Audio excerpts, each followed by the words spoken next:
جو مجلس آپ کو کاروباری بنا دے وہ بزنس ہے، حسین کا ذکر نہیں ہے، وہ کاروبار ہے، پیٹ بھرنے کا ذریعہ ہے، انجمنوں کی شہرت کا ذریعہ ہے، خطیب کی جیب بھرنے کا ذریعہ ہے۔ حسین کے ذکر کے نتیجے میں لوگوں کو حسینی وہ کبھی بھی نہیں بنا سکتے۔ اس لیے حسینی بننے کا تعلق آپ کے کپڑوں سے نہیں ہے، آپ کے الفاظ سے نہیں ہے، آپ کے دل سے ہے۔ آپ کا دل کتنا حسینی ہے۔ امام حسین لوگوں کو جوڑتے ہیں یا اہل البیت لوگوں کو جوڑتے ہیں، امام حسین لوگوں کو جوڑتے ہیں، اہل البیت لوگوں کے دلوں سے زنگ کو صاف کرتے ہیں، موقع فراہم کرتے ہیں کہ انسان ان سے وابستہ ہونے کی وجہ سے نجاستوں سے باہر آئے۔ مجھے یہ بتائیں، ضد نجاست ہے یا نہیں؟ عداوت نجاست ہے یا نہیں؟ دشمنی نجاست ہے یا نہیں؟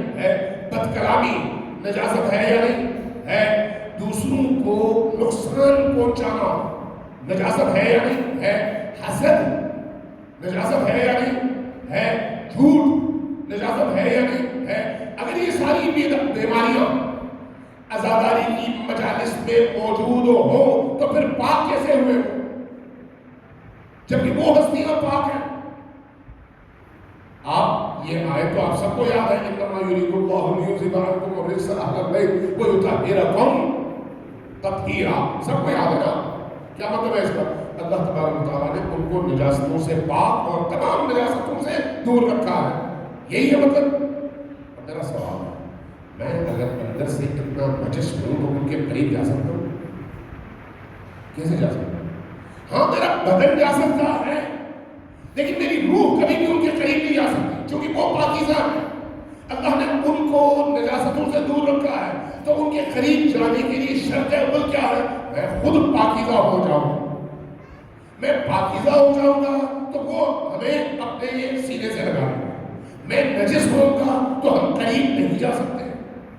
اس لیے میرا پاک ہونا ضروری ہے۔ پاک ہونے کا تعلق میرے عمل سے ہے، میرے انہی اعضاء و جوارح سے ہے، میری روزمرہ زندگی سے ہے۔ اہل البیت جوڑتے ہیں، توڑتے نہیں ہیں۔ اہل البیت ایثار سمجھاتے ہیں، خود پرستی، خود خواہی اور اپنی جیبیں بھرنا نہیں سکھاتے ہیں۔ اہل البیت معاف کرنا سکھاتے ہیں، انتقام لینا نہیں سکھاتے۔ اہل البیت دوسروں کی کمزوریوں سے فائدہ اٹھانا نہیں سکھاتے، دوسروں پر رحم کرنا سکھاتے ہیں۔ اہل البیت ہر ضرورت مند کی ضرورت پوری کرنا سکھاتے ہیں، چاہے آپ کے اپنے گھر میں کھانے کو نہ ہو۔ یہ اہل البیت کی تعلیمات ہے، یہ آپ کے مجالس کی روح ہے۔ آپ دیکھیں، جب ہم اہل البیت کے فضائل بیان کرتے ہیں تو انما نطعمکم لوجہ اللہ لا نرید منکم جزاء ولا شکورا، قرآن کریم کی آیات بیان کرتے ہیں کہ اللہ تبارک و تعالیٰ نے نبی اور آل نبی کے گھرانے کی فضیلتیں بیان کی، علی اور آل علی کی فضیلتیں بیان کی۔ کیسے؟ ایک رات مسکین آیا، دوسری رات اسیر آیا، تیسری رات یتیم آیا، امیر المؤمنین اور حضرت زہرا سلام اللہ علیہا، امام حسن، امام حسین، ان سب نے اپنی روٹیاں ہر رات پورا دن روزہ رکھنے کے باوجود اس مسکین کو، یتیم کو اور فقیر کو۔ ایسا ہی ہے، آپ سب کو پتہ ہے نہیں۔ اب یہ جب ہم درنگ سے پڑھتے ہیں، ہمارے خطبہ بیان کرتے ہیں تو بڑے زوردار نعرے لگتے ہیں یعنی زوردار نعرے کیوں لگتے ہیں؟ اس لیے کہ ہم نے یہ کام کیا، اللہ نے ادھر سے آیت اتارے، انما نطعمکم لوجہ اللہ لا نرید منکم جزاء ولا شکورا۔ اللہ نے یہ آیت نازل کی اس عمل کے عوض، اس عمل کے بدلے میں۔ دیکھو اہل بیت کتنے بلند ہیں، ہم نعرے لگاتے ہیں۔ اہل بیت نے کیا کیا؟ خود بھوکے ہوئے، خود پیاسے ہوئے، خود روزہ رکھا لیکن دوسرے کا پیٹ بھرا۔ جو اہل بیت نے عطا کیا وہ سونے کی روٹی نہیں تھی، وہ ہیرے کی روٹی نہیں تھی، وہ کوئی معاشرے کی سب سے قیمتی چیز نہیں تھی، وہی چیز تھی جو ان کے گھر میں تھی. آپ ذرا سوچیں ہمارے گھر میں کیا ہے؟ گندم کی روٹی. اہل بیت کے گھر میں کیا تھی؟ جو کی روٹی. جو کی روٹی گندم کی روٹی سے زیادہ سستی ہے. کیوں؟ اس لیے کھائی نہیں جاتی آسانی سے, پکائی نہیں جا سکتی آسانی سے, میٹھی نہیں ہوتی گندم کی روٹی کی طرح سے, اور اہل بیت وہ روٹی کا. لیکن وہی روٹی چونکہ اہل بیت نے کمال اخلاص کے ساتھ صرف اور صرف خدا کی رضامندی کے لیے یہ کہہ کر انما بے شک نطعمکم, ہم تم جیسے بھوکوں کا پیٹ اس لیے نہیں پالتے کہ نريد منکم جزاء ولا شکورا, تم سے ہم جزا چاہیں, تم سے ہم بدلہ چاہیں, ہم یہ چاہیں کہ تم ہمارا شکریہ ادا کرو. نہیں, یہ مقصد نہیں. مقصد کیا ہے؟ انما نطعمکم لوجه اللہ, صرف اور صرف اس لیے کہ اللہ خوش ہوتا ہے, چھپا کر اللہ خوش ہوتا ہے. چونکہ اللہ کی خوشی کے لیے جو کی روٹی تھی اللہ نے آیتوں کی بہار کر دی. اب دیکھو کتنے پاکیزہ میرے بندے ہیں جو اس اخلاص کے ساتھ میری نیت سے میرے ان غریب بندوں کا پیٹ بھر رہا ہے. اب میں ان پر تو خوش ہو جاؤں لیکن دوسرے کے دسترخوان سے روٹیاں چھڑاؤں, ان کے فضائل سن کر میں بڑا خوش ہوں. لیکن جب میں عملی میدان میں دیکھوں تو کسی کی بھی جیب خالی کرتے ہوئے مجھے کوئی جھجک محسوس نہ ہو تو میں زبان سے جتنا یا علی کہوں, علی نہ مجھ سے راضی ہے اور نہ علی میرے دل میں رہ سکتے ہیں.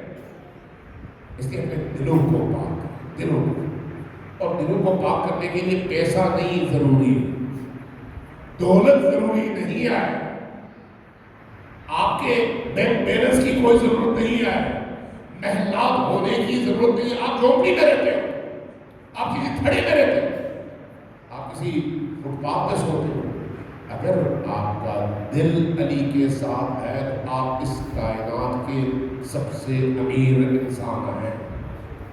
لیکن اگر آپ محل میں رہتے ہو, اگر آپ کا دل علی کے ساتھ نہیں ہے تو وہی محل آپ کے لیے جہنم ہے, اور علی کا آپ کو کہیں سے خوشبو بھی نہیں مل سکتی.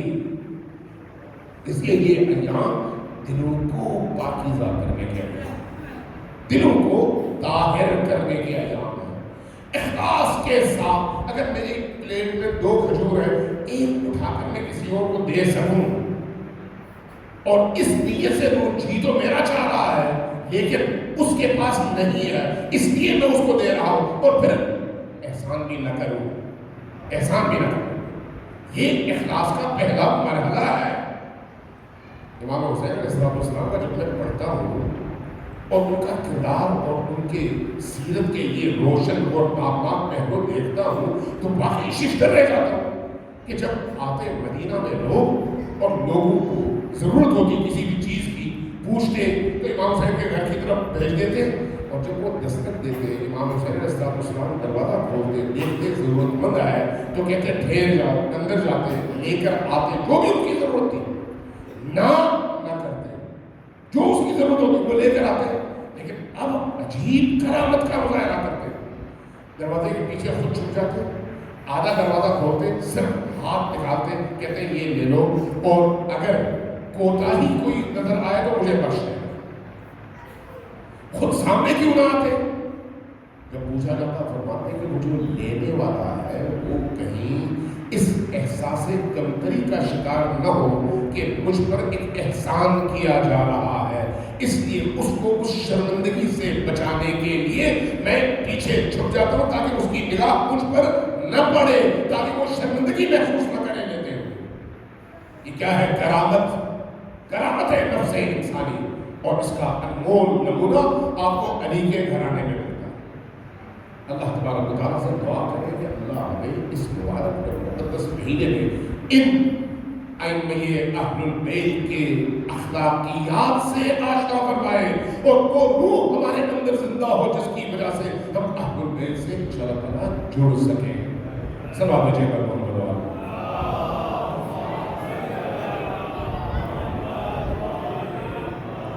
مجھے نہیں معلوم دوست اب آپ نے آپ کے سامنے میرے اعلان کیا یا نہیں کیا. مجھے بتا رہے تھے کہ آج کوشچن آنسر کا ایک سیشن رکھتے ہیں تاکہ اس گفتگو کے بعد اگر کسی کے ذہن میں کوئی سوال ہے کسی بھی طرح کا سوال تو وہ پوچھ سکیں تاکہ آپ کی تسلی ہو سکے جواب مل سکے. تو اگر آپ آمادہ ہو تو پھر کوشچن آنسر کا سلسلہ شروع کیا جائے. ایک دفعہ سوال لے کے لگنا شروع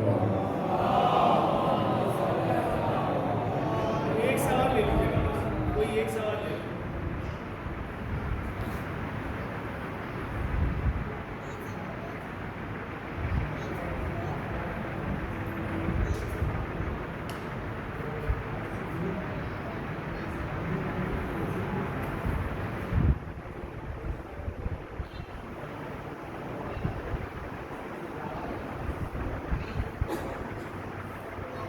اہل بیت کی ہم سیرت کے حوالے سے واقعاتی سیرت کے حوالے سے کتاب پوچھ لیں کہ ہے یا نہیں.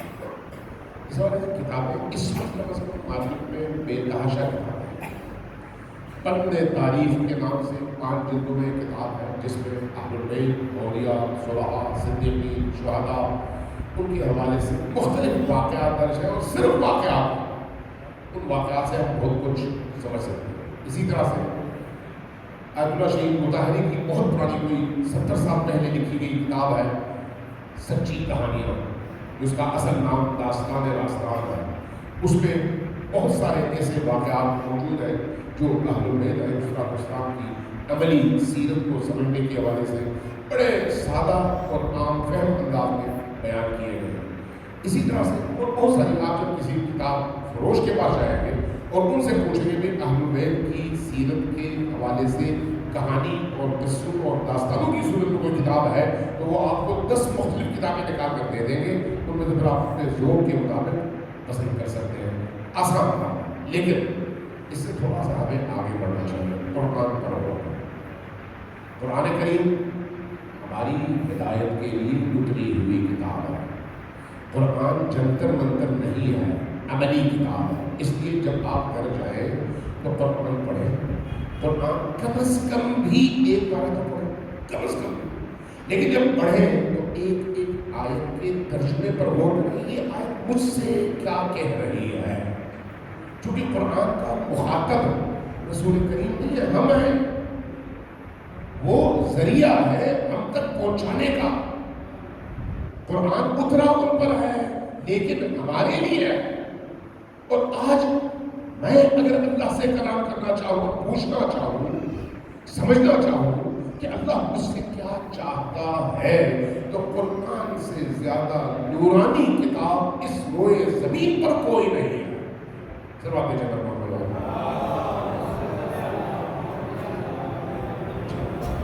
آپ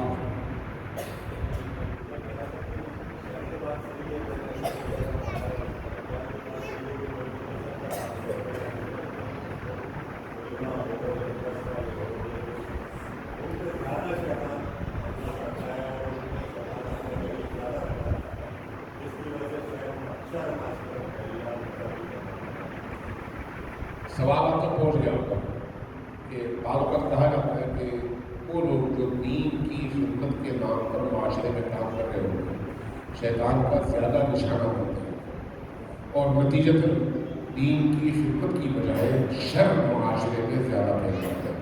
بات حقیقتاً اگر دیکھی جائے تو بالکل درست ہے. حقیقتاً دیکھی جائے بالکل درست ہے. البتہ ایک چیز ہے جس کے دل میں اہل بیت کی مودت اور محبت حقیقی معنوں میں موجود ہونا تو وہ شر کے پھیلنے کا ذریعہ نہیں بنتا. اگر کسی کے دل میں اہل بیت کی محبت اور مودت موجود ہو تو, اور یہ جو ولایت علی و آل علی اور ولایت اہل بیت ہے یہ انسان کو تمام تر نجاستوں سے بچانے کے لیے ایک زبردست قسم کی ڈھال ہے.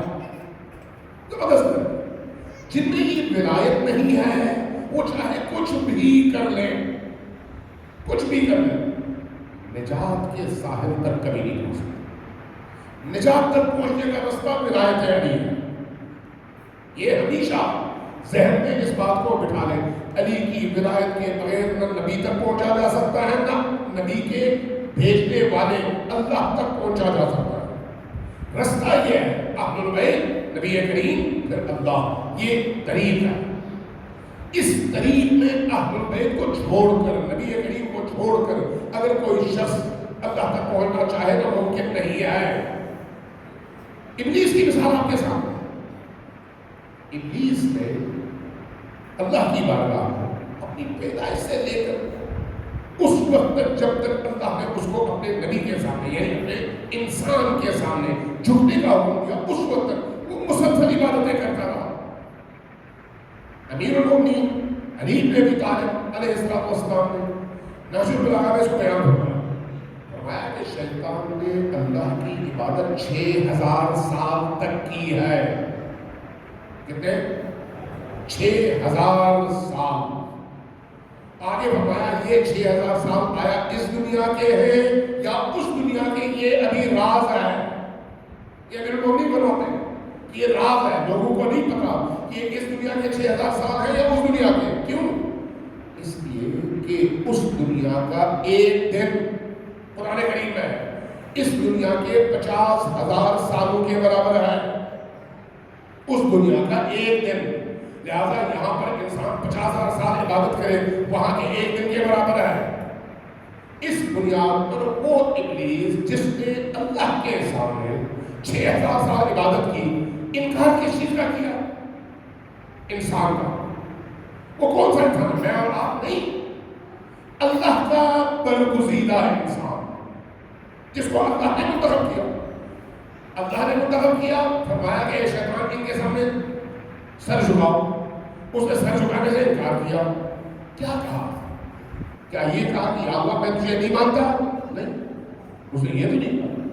وہ کہا یا اللہ میں تجھے مانتا ہوں، تیری اطاعت کرتا ہوں، تیری بارگاہ میں سر جھکاتا ہوں، تیری بارگاہ میں رکوع، سجود، قیام، قعود سارا کرتا ہوں، لیکن یہ جس انسان کے بارے میں تو نے کہا ہے اس کو تو نے مٹی سے خلق کیا اور مجھے تو نے آگ سے خلق کیا۔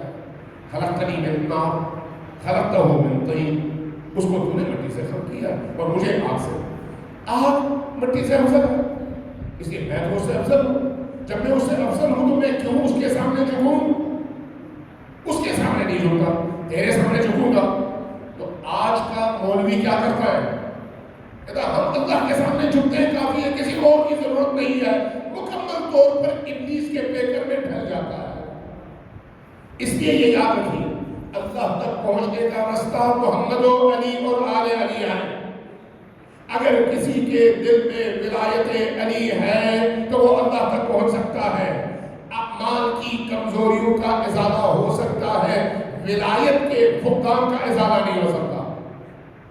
وہ شخص گناہگار ہو، توبہ کر سکتا ہے، اللہ اس کو معاف بھی کر سکتا ہے، قضا بجا لا سکتا ہے، اللہ قبول بھی کر سکتا ہے۔ لیکن اگر کسی سے ولایت نکل جائے، ولایت نہ ہو اس کے اندر، تو وہ چاہے ساری زندگی عبادت کرتا رہے، اس کی ان عبادتوں کے نتیجے میں وہ خدا تک کبھی نہیں پہنچ سکتا۔ یہ ہمیشہ یاد رکھیں۔ اس لیے جن کے دلوں میں ولایت علی ہے ان کا احترام کریں، ان سے محبت کریں۔ کیوں؟ اس لیے کہ ان کے دل میں علی کی ولایت ہے، علی کی خاطر ان سے محبت کریں۔ اللہ اور اللہ کے یہ ولی آپ سے محبت کرنا شروع کر دیں گے۔ سلام دے کر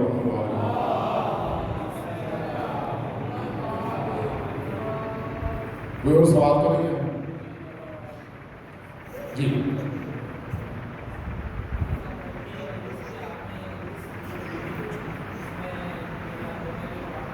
ذرا قریب ہے، آپ کی آواز تک پہنچ گئی۔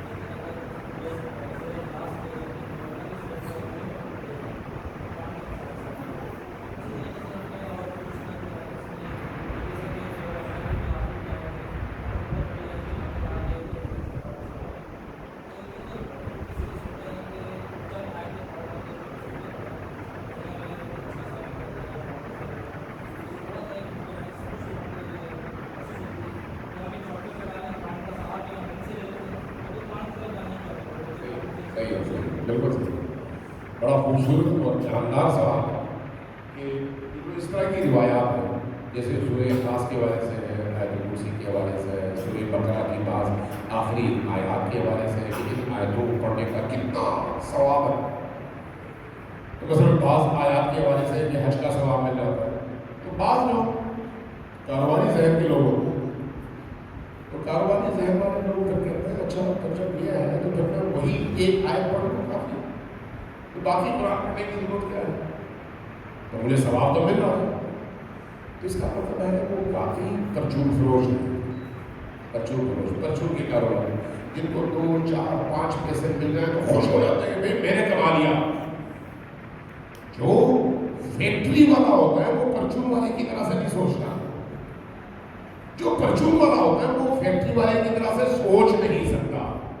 آسمان زمین کا فرق. اللہ تبارک و تعالیٰ نے دین کو ایک جامع انداز میں ہمارے سامنے پیش کیا ہے. قرآن ایک کزی انسانوں کی رہنمائی اور ہدایت کا بے مثال ذریعہ.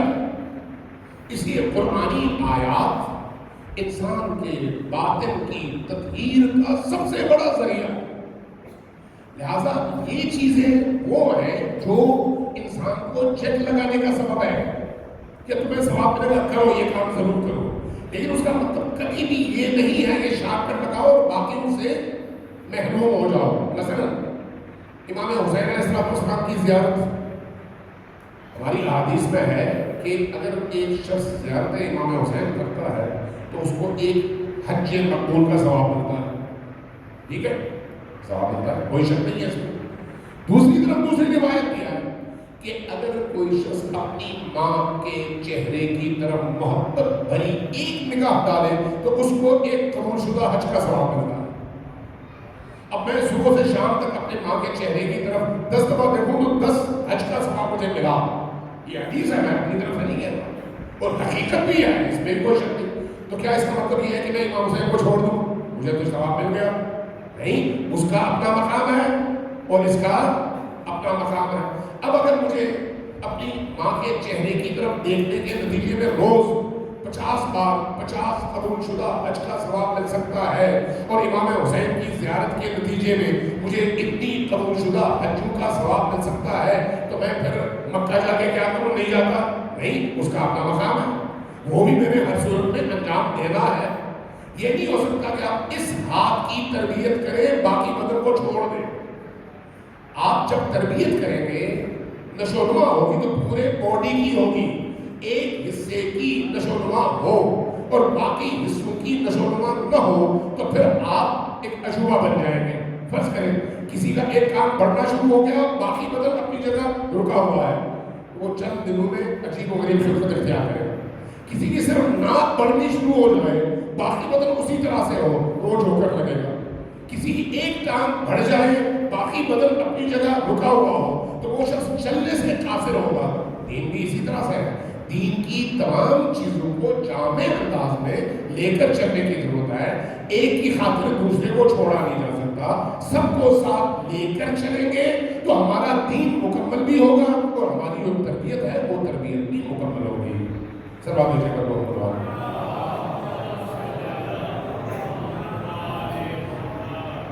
چند دعائیں مانگتے ہیں اللہ کی بارگاہ سے. نسألک اللہم و نرجو باسمک العظیم الاعظم العظیم الجل الاکرم.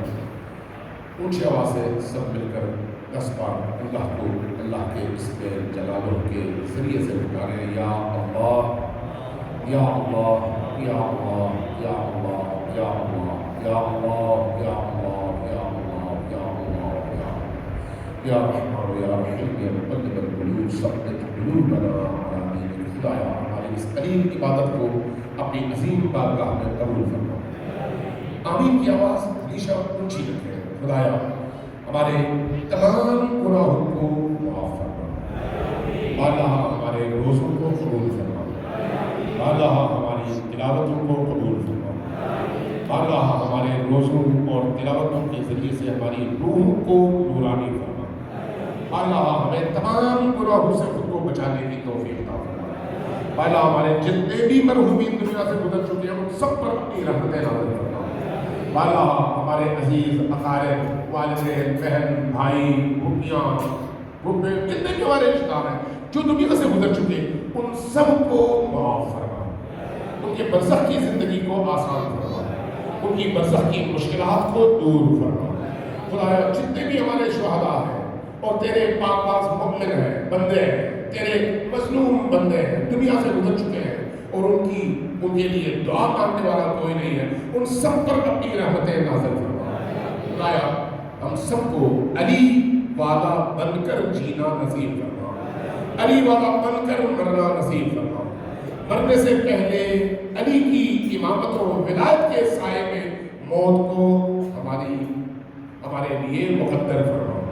بالا موت سے پہلے علی کا دیدار نصیب فرما، بالا موت سے پہلے توبہ نصیب فرما، قبر میں امام حسین کی شفاعت ہم سب کو نصیب فرما، برزخ میں حضرت زہرا کی شفاعت نصیب فرما، بالا امام زمان کے ظہور میں تاجیل فرما، ہمیں ان کے آوان و انصار میں شمار فرما، بالا امام زمان کے قلب مبارک کو ہم سے خوشنود فرما، بالا دنیا بھر میں جہاں جہاں حق کے پرستار، حق کے راہی تیرے دین کی خاطر، اہل البیت کی خاطر، قرآن کی خاطر ظالموں سے لڑ رہے ہیں ان سب کو فتح و نصرت عطا فرما، بالا فلسطین کے مظلوموں کو کامیابیاں نصیب فرما، ظالم صہیونیوں کو تباہ اور رسوا فرما، بالا یمن سے لے کر فلسطین تک، افریقہ سے لے کر کراچی تک، دنیا بھر میں جہاں کہیں تیرے پاس بندے تیرے ظالم دشمنوں کے مقابلے میں کھڑے ہیں ان سب کو کامیابیاں نصیب فرما۔ رہبر عالم اسلام حضرت آیت اللہ العظمیٰ خامنئی، حضرت آیت اللہ العظمیٰ سیستانی، باقی تمام مراجع کی حفاظت فرما، بالا انقلاب اسلامی کی حفاظت فرما، ہم سب کو امام زمان کے حقیقی منتظروں میں شمار فرما، جن کے گھروں میں بچے نہیں ہیں ان کو صالح اور نیک بچے اور اولادیں عطا فرما، جن بچوں کے رشتے نہیں ہوئے ان کو صالح رشتے عطا فرما، جن کے گھر میں تنگ دستی ہے، غربت ہے، مجبوریاں ہیں، ان کی تنگ دستی کو اس ماہ مبارک میں دور فرما، بالا جن کے گھروں میں بیمار ہیں ان بیماروں کو شفائے عاجل و کامل نصیب فرما۔ ربنا تقبل منا انك انت السميع العليم برحمتك يا ارحم الراحمين وصلی اللہ علی محمد وآلہ الطاہرین۔ ان تمام دعاؤں کی اجابت کے لیے سب مل کر اونچی آواز سے 3 بار صلوات بھیجیے۔